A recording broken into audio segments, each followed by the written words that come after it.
السلام علیکم ورحمۃ اللہ وبرکاتہ۔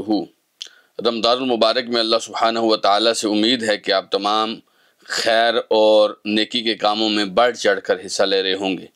پھر رمضان المبارک کا آخری عشرہ آیا ہی چاہتا ہے، اور یہ عشرہ باقی رمضان سے بہت زیادہ قیمتی عشرہ ہے۔ یعنی یہ عشرہ آپ کو بہت کچھ ایسا دے سکتا ہے جو اگر ابھی تک آپ نے باقی 2 عشروں سے حاصل نہیں کیا تو اس عشرے سے ضرور حاصل کیجیے۔ جب یہ عشرہ یعنی آخری عشرہ رمضان المبارک کا آتا تھا تو جانتے ہیں نبی کریم صلی اللہ علیہ وسلم کی صورتحال کیا ہوتی تھی۔ امی جان سیدہ عائشہ صدیقہ رضی اللہ تعالی عنہا فرماتی ہیں، اذا دخل العشر الاواخر من رمضان شد مئزرہ واحیا لیلہ وایقظ اہلہ۔ جب رمضان المبارک کا آخری عشرہ آتا تھا تو نبی کریم صلی اللہ علیہ وسلم اپنی کمر کس لیتے تھے، اپنی رات جاگ کر گزارتے تھے اور اپنے گھر والوں کو جگا لیا کرتے تھے۔ یعنی نبی کریم صلی اللہ علیہ وسلم جہاں خود بہت زیادہ محنت، باقی دنوں سے بھی زیادہ محنت کیا کرتے تھے آخری عشرے میں، وہاں آپ علیہ السلام پوری رات جاگ جاگ کر گزارتے تھے۔ اور وہاں نبی کریم صلی اللہ علیہ وسلم صرف خود نہیں بلکہ اپنی فیملی کو بھی اس خیر میں، اس برکت میں، اس نیکیوں کے آخری عشرے میں ضرور بضرور محنت پر لگایا کرتے تھے۔ بلکہ خود سیدہ عائشہ صدیقہ رضی اللہ تعالی عنہ بیان کرتی ہیں کہ کان رسول اللہ صلی اللہ علیہ وسلم یجتہد فی العشر الاواخر من رمضان ما لا یجتہد فی غیرہ، کہ میرے اور آپ کے پیارے آقا جناب محمد الرسول اللہ صلی اللہ علیہ وسلم رمضان المبارک کے آخری عشرے میں وہ کچھ محنت کیا کرتے تھے جو آپ عام دنوں میں یا باقی رمضان میں محنت نہیں کرتے تھے۔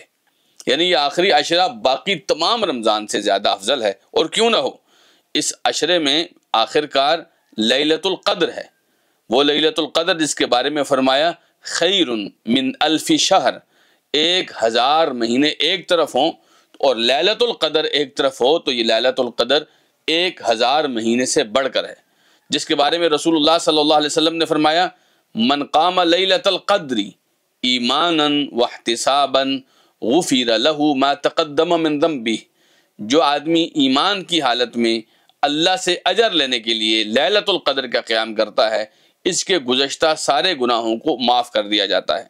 اور نبی کریم صلی اللہ علیہ وسلم لیلۃ القدر کہاں تلاش کرتے تھے؟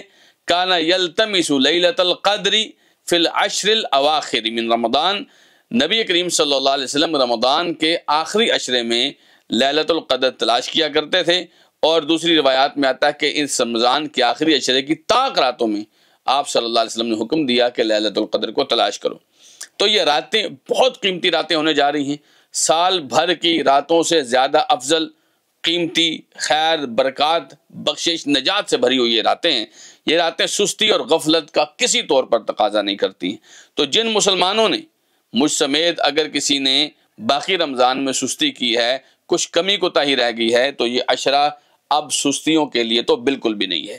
آئیے، جیسا کہ رسول اللہ صلی اللہ علیہ وسلم کی سنت ہے، کمر کس لیجئے، راتیں زندہ کر لیجئے، اپنی فیملی کو تیار کر لیجئے۔ یہ خیر کے دن بہت تھوڑے رہ گئے ہیں، جو پہلے ہی بڑے محدود اور بڑے ہی گنے چنے تھے، وہ اب مزید محدود ہو گئے ہیں۔ یہ 10 راتیں ہیں، اور یہ 10 راتیں زندگی بنا دینے والی راتیں ہیں۔ آئیے ان راتوں کو محنت کے ساتھ، کوشش کے ساتھ، لگن کے ساتھ، جد و جہد کے ساتھ ایسا بنائیں کہ ہمارا اللہ ان راتوں میں ہم سے راضی ہو جائے اور ہمیں جنت الفردوس میں داخل کرے اور جہنم کے عذاب سے بچا لے۔ جزاکم اللہ خیرا وآخر دعوانا ان الحمد للہ رب العالمین۔